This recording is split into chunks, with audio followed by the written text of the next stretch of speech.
We continue, as I said, over the past few weeks, we've been tracing the hidden current of generosity. It's the idea of the series.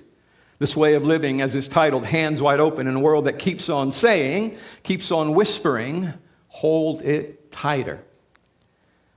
So we began a couple of weeks ago with the paradox of joy, that giving doesn't empty us, it fills us. That generosity isn't loss, it's actually life. And then last week we named the silent joy killer, greed, that quiet voice of more, that promises happiness but steals it instead. Because greed always whispers scarcity, while Jesus keeps proclaiming abundance, the abundance of a kingdom here and now for whatever it is that we need. And so this week we turn to the root beneath it all, and that is, Kelly touched on it this morning, control. So I know we don't, outside of Kelly, there probably aren't any other self-confessed control freaks. The root beneath it all is control, the illusion that reveals our belief that what we own defines who we are, and that we can secure joy simply by holding tighter to it. But Jesus invites us, as he always does, to something better, something higher, a lighter way, a freer way of living. I mean, think about it from this perspective. Think how often we use the word my. My house, my car, my paycheck, my phone, even my life. I mean, every toddler, their what? Second or third word is what? With an attitude. Mine. It's human nature. It doesn't make us bad, evil people. It just means it's recognizing that's how we are wired and broken in a system of a world that God didn't design. We want what we want. And the desire is a good thing. It's the ordering of that matters. And so we have to understand that language is important and how we see things is important. We cling to ownership as if it secures us.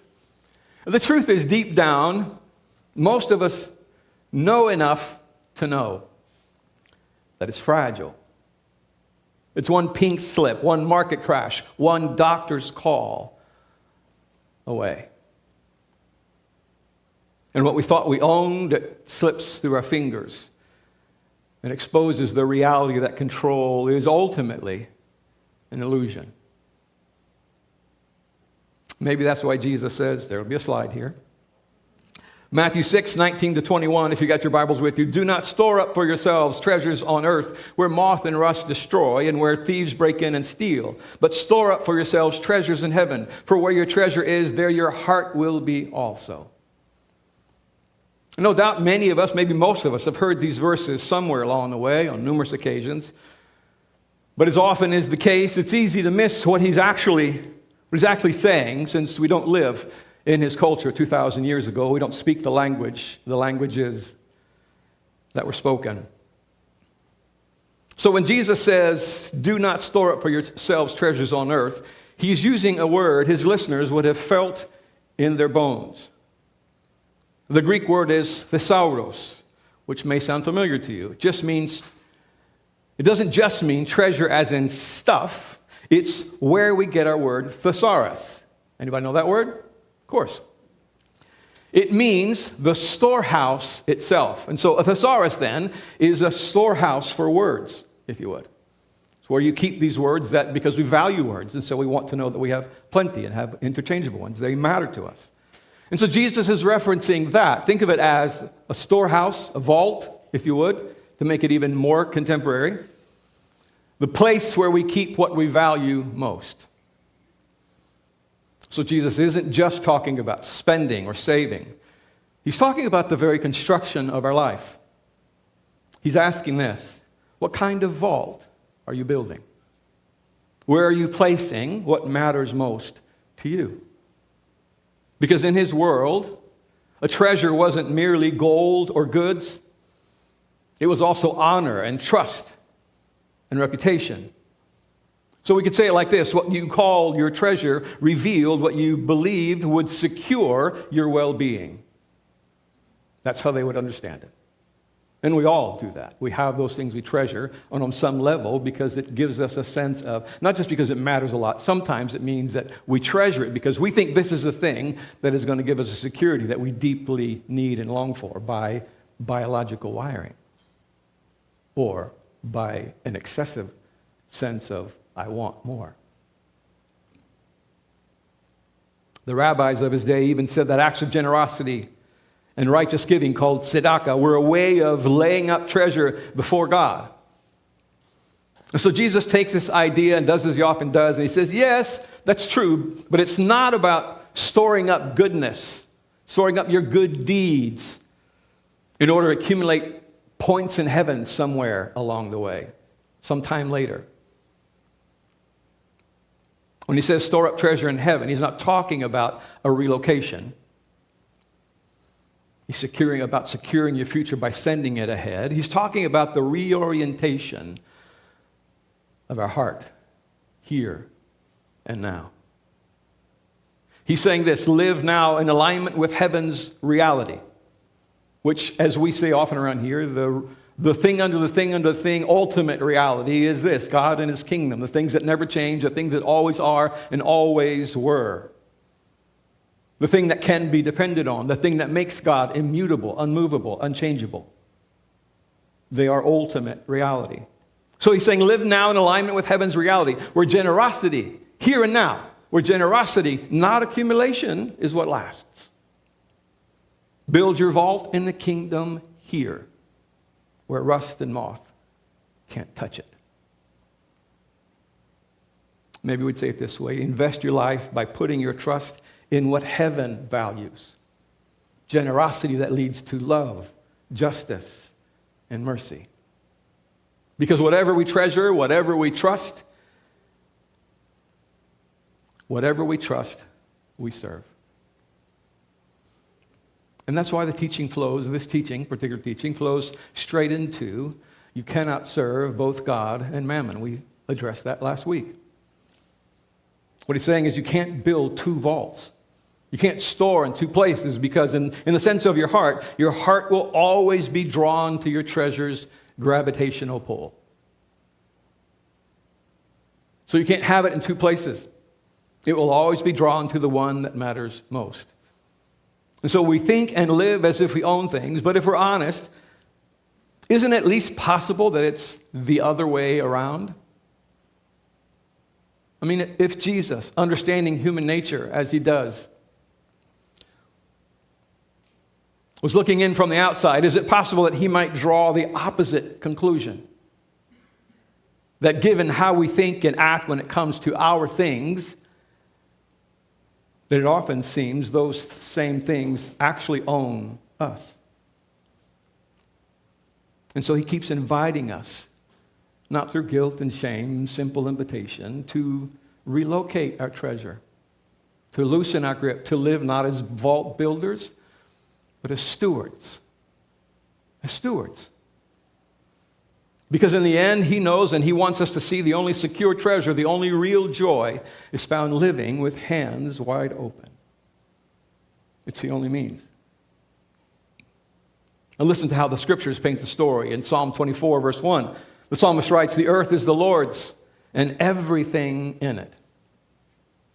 I mean, that's Genesis 1:1. God speaks and all of creation, all of what we know and experience as reality comes to be. All of it has always been, always will be his. So it's a reminder that everything we have, our paycheck, our gifts, our time, our bodies, they're not our own. They're ours to steward. To steward. And stewardship isn't a theory, it's embodied. You can understand it and not do it, like so many things. It's about how we handle bread on our table, money in our wallet, care for a neighbor. And if we zoom all the way back to the beginning, where I was just talking about, we see that stewardship wasn't some afterthought. It was always the plan. It was always the way it was supposed to be.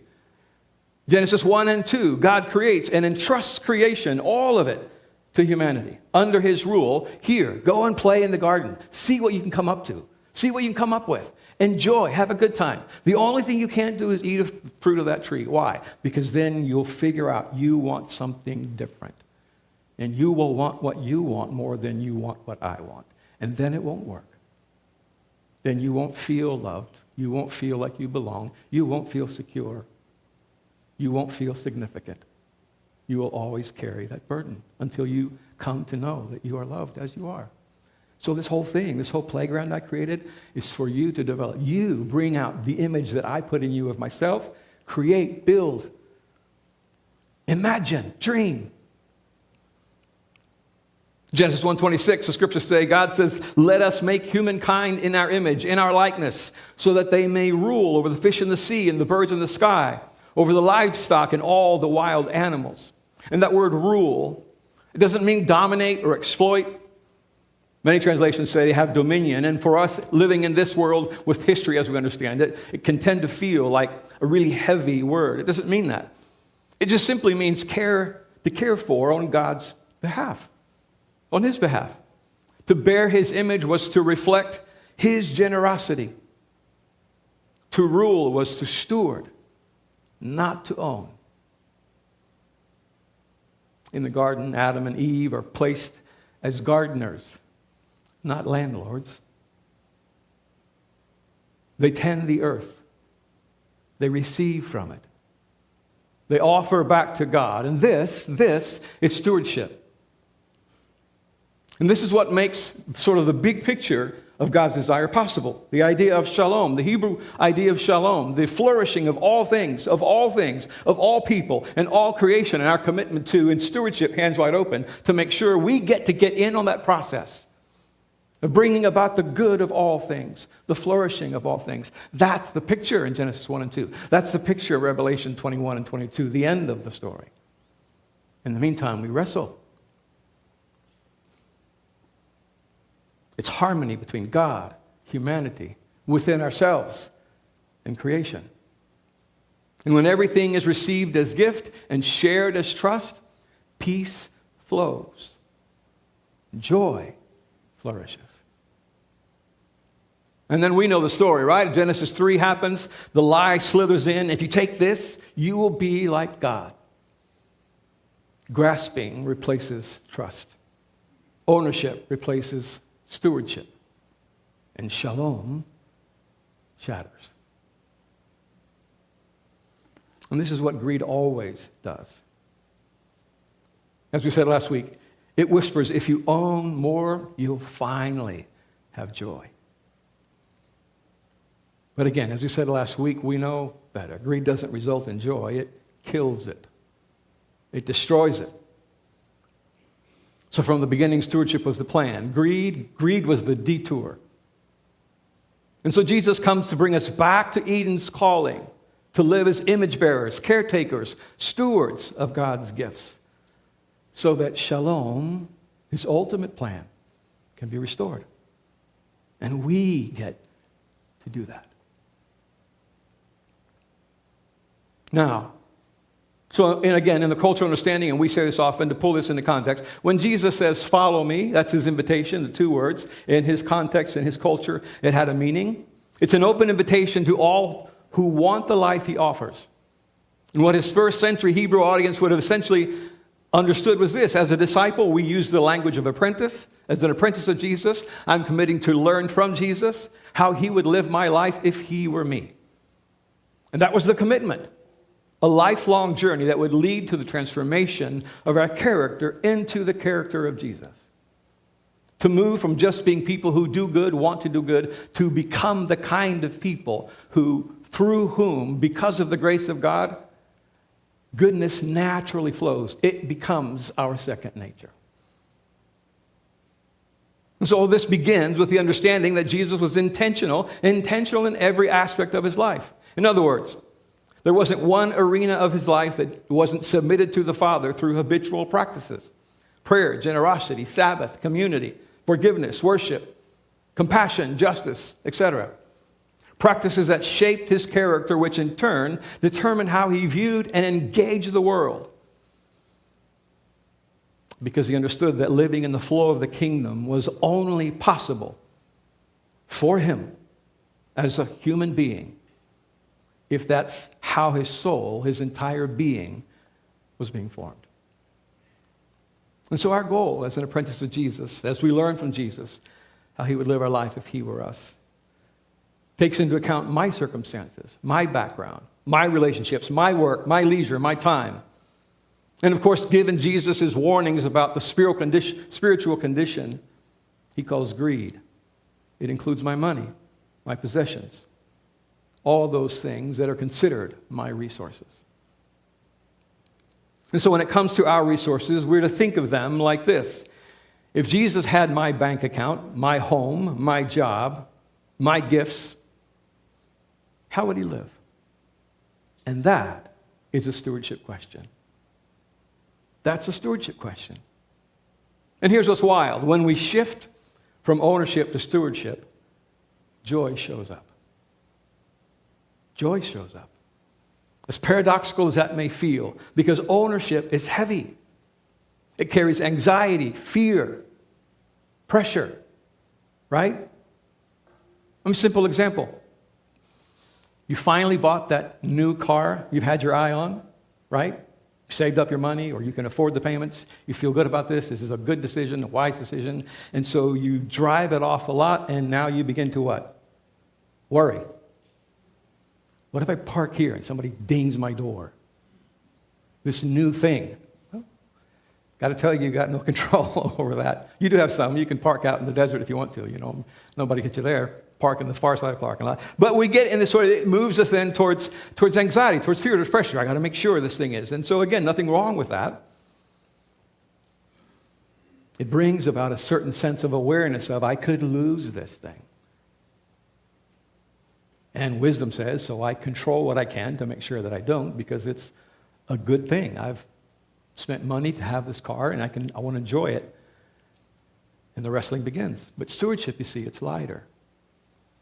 It frees us from clutching and opens us to trust. The hidden gift of stewardship is this: joy abounds when we recognize we were never owners to begin with. Now, I'm not advocating that you just lease instead of buy. I'm just this is a metaphor, right? We own the cars that we drive. But it can change things to have the hands wide open and say, so they dinged my door. It's a bummer. Good thing I've got insurance, or, it's not that big. It's not that big a deal. The important thing is, it does what I need it to. Still gets me where I want to get. I still can enjoy it. I still love this car. It's the difference. Hands wide open. It doesn't have to be perfect. Still runs good. I can repair it, or I can trade it for a new one. Because to live as a steward is to live with hands wide open, receiving what God entrusts, releasing what God asks us to give, trusting that he provides what we need. This car still meets my needs. It's a bummer, but it still meets my needs. Hands wide open. That is the posture of joy.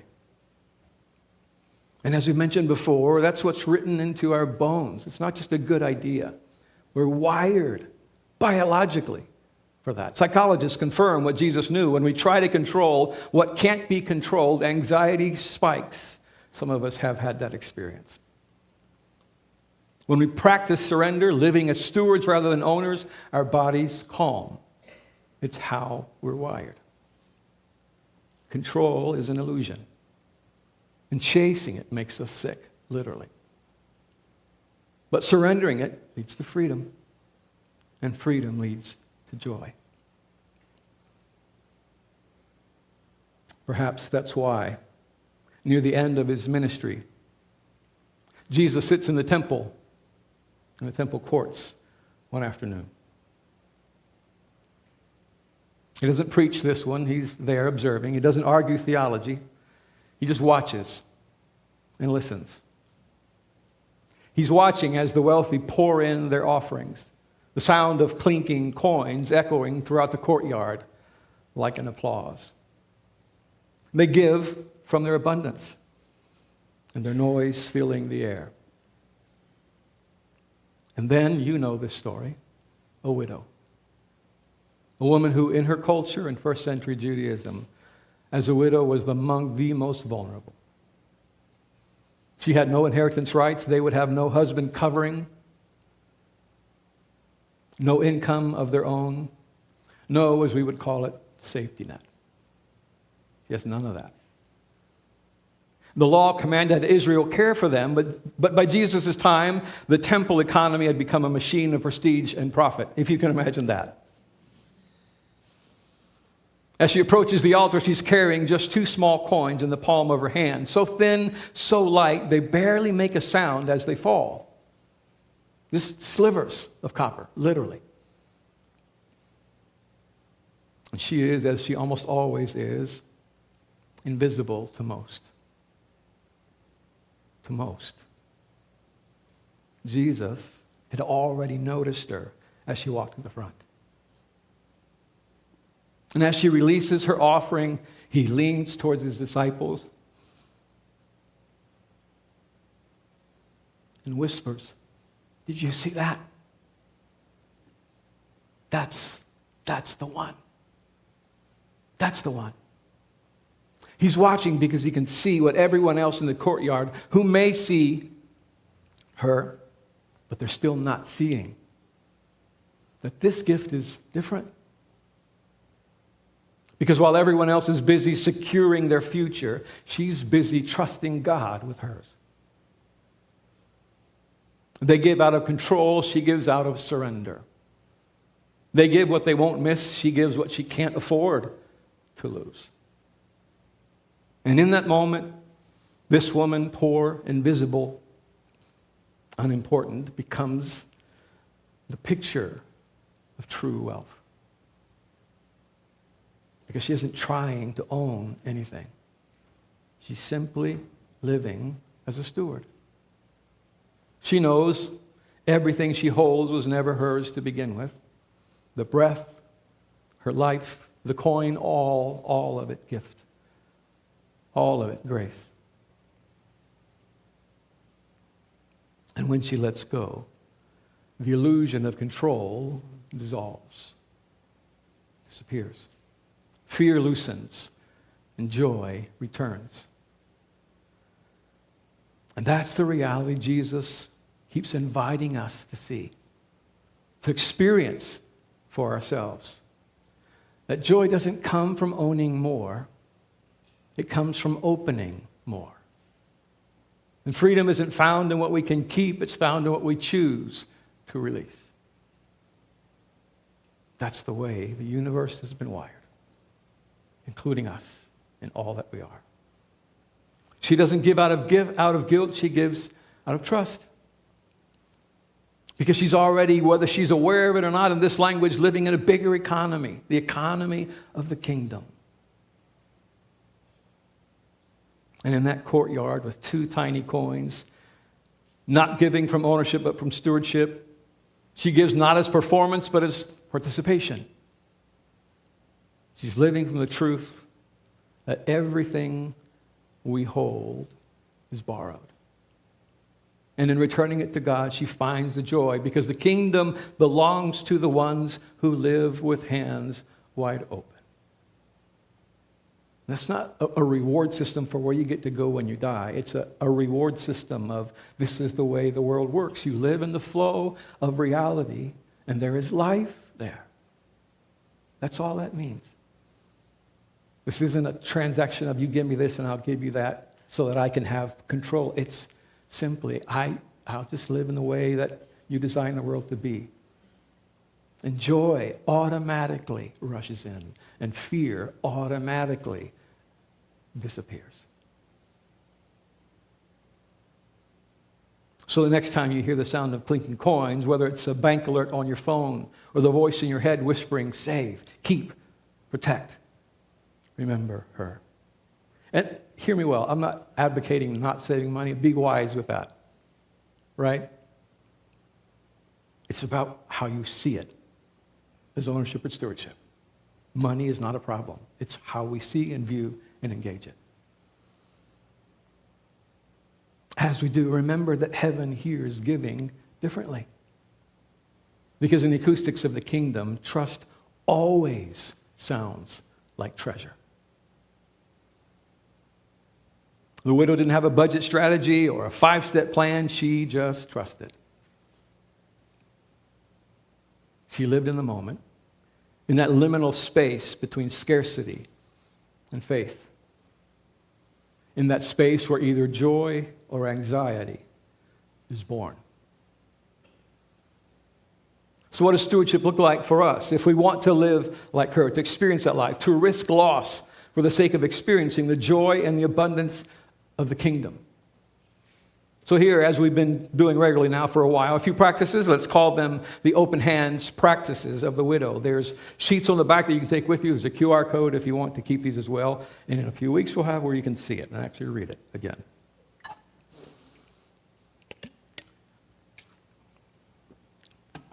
So here's the first one. Don't give what you'll never miss. Give to practice giving up your sense of ownership.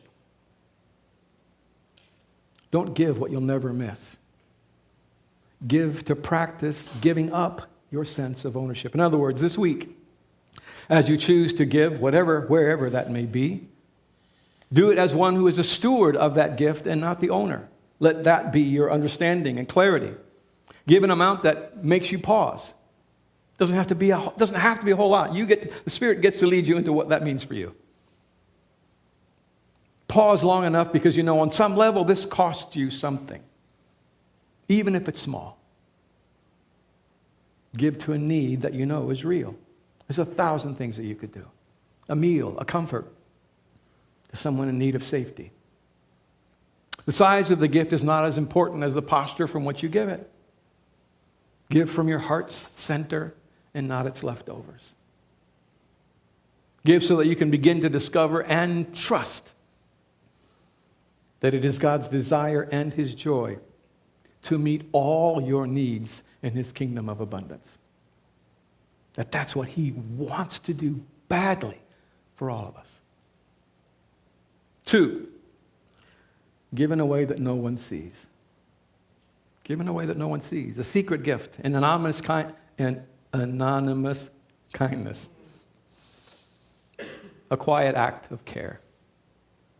Not for applause, but to remind your heart that you're not giving to be seen. You're giving because you've experienced God's faithfulness. Let your gift disappear into mystery. And watch how peace and joy rise quietly in its place. One more. You can pick and choose on all of these. They're just simple ideas. Once a day, adopt a physical posture of open hands. There's something about embodying it that helps us sort of feel it deeper than simply as an idea. As you do, name what you're clinging to, a fear, a possession, a plan of how your life is supposed to work out. And then pray, God, this is yours. This is yours. Hold it there and just breathe. Letting your body practice what your soul is learning. Because every surrender opens space for joy. Every surrender opens space for joy. Stewardship doesn't begin in abundance, it begins in surrender. In surrender. It isn't measured in size, it's measured in trust. And every time you release something by choosing to practice trust, a coin, a fear, a comfort, you're joining the widow in her quiet revolution of faith. You're joining her. Because the way of stewardship is the way of the widow. 2 coins, 1 heart, hands wide open.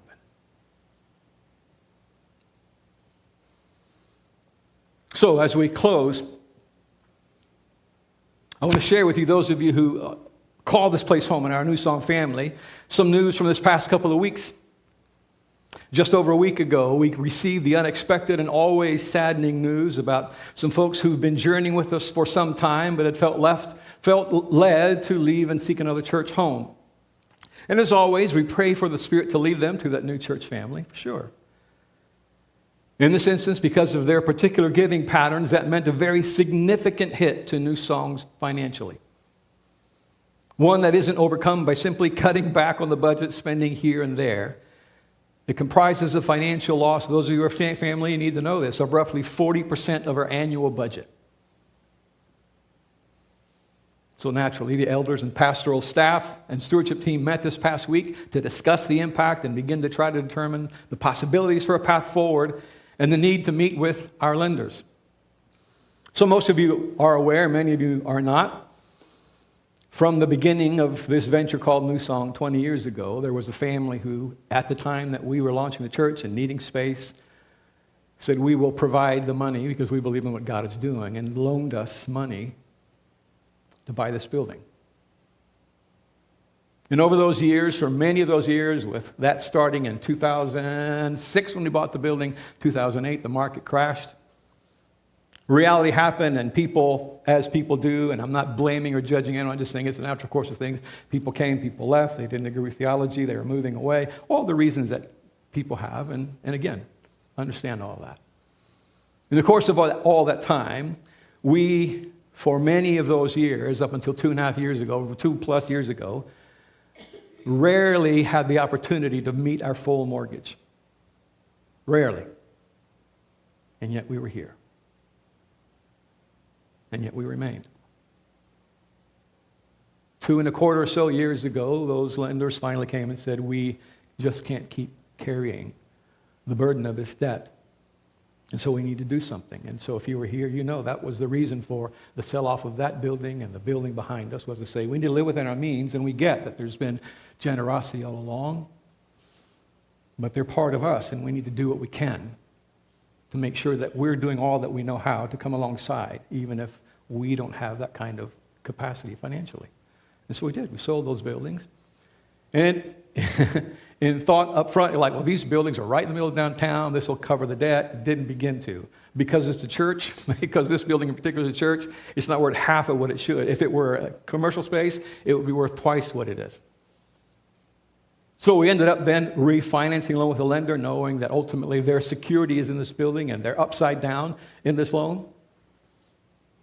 And it was a difficult journey. It's complicated. It led to lots of stress and all of that being done. But recognizing we're just simply taking the next step that we feel like God is leading us to take, as were the lenders.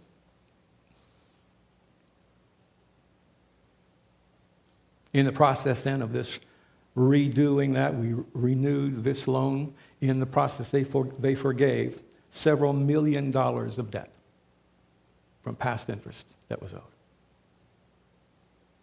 And we've lived, from that point on, we've lived within our means for 2.5 years, 2.25 years. Paying on time, living with that, having a wonderful relationship. And so, obviously it means there's a conversation that has to happen, because this is larger, like I said, than just simply, well, let's cut back on a few things. Let's turn the AC down. So I spoke with our lenders earlier this week, explaining the situation, and their first response as I shared the details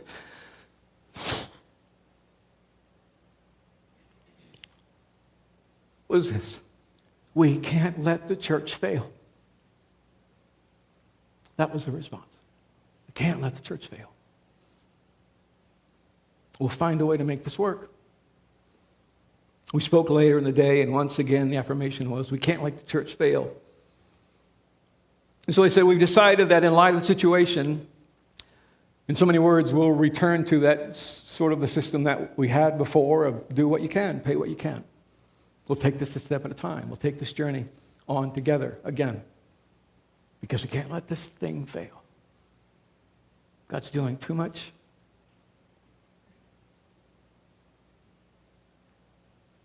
So I said, in terms of the mortgage, just pay what you can, and in time, essentially, hopefully we all participate together and we get back. I mean, that's the goal, that's the hope, that's the expectation, as we grow to a place where we can provide and sort of fully meet our bills. That's what we always want to do, be looking to. But they also said, secondly, that given the length of time in the mortgage, it's a 30-year mortgage, and they're later in years in life, not old, but they recognize they may not live to the full maturity of the loan. They said, so if they should pass before that date, the loan just disappears. It just disappears. It's done. And thirdly, with potential design already in place, and given the urgency of a need for a ramp, they wanted the project to move forward as people gave towards that end, to feel free to give if there was money already given, but whatever was needed as we move literally with steps happening now to finish the design and build the ramp, that they said, well, they'll cover whatever is needed to close the gap for that cost so that we can have a ramp. That they would provide. And so here's my invitation to you all who are a Newsong family. Given the difficult circumstances and financial challenge before us and the generous response of our lenders, we ask that each of us prayerfully seek out, us, all of us, the Spirit's counsel and wisdom for our own participation and financial support of our Newsong family and our work for the kingdom. It's not just about keeping the doors open here. We can do this wherever we want to. But there's value and benefit, obviously, in having a space to gather and in the heart where we do. Because even with this extremely generous provision, our needs still fall short of a full budget. So this is a unique moment in the life of Newsong and the opportunity for each one of us to experience the joy and freedom of the widow at the temple. And here's what's interesting. A few months ago, when I felt led to teach this particular series, I had no idea that these would be the circumstances in which we find ourselves. It wasn't because we were getting here. This came out of the blue. This is providential timing by the grace of God. So in a very real and powerful way, we can all stand in the place of that widow as Jesus watches us offer our gifts, even sacrificially, to his kingdom. And don't miss the moment. Don't miss out on the experience.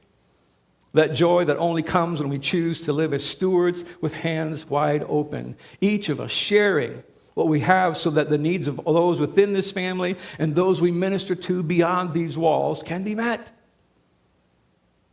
And that our character as apprentices to Jesus would be shaped more and more into his character, and our lives together would flourish by the grace and generosity of God. This is a season that can lead to transformation that shapes our souls in ways that cannot be measured or quantified. This is our opportunity to live into the reality of the kingdom and together watch and see what it is that God will do when we do. Because of our response in these moments, in these days, in this decision, to see what God will do 20 years from now as we look back on where we were. So as you leave this morning, may you walk this week choosing to begin to break free or continue to break free from the illusion of control. May you, like the widow, live with open hands and unclenched hearts. May you remember that joy is not found in control, but in trust. And may the God who watched her give 2 coins lead you into that same joyful freedom that comes as you and I learn to live, to love, to let go. Because the sound of those 2 small coins still echoes in heaven. And it still sounds like joy. Would you pray with me?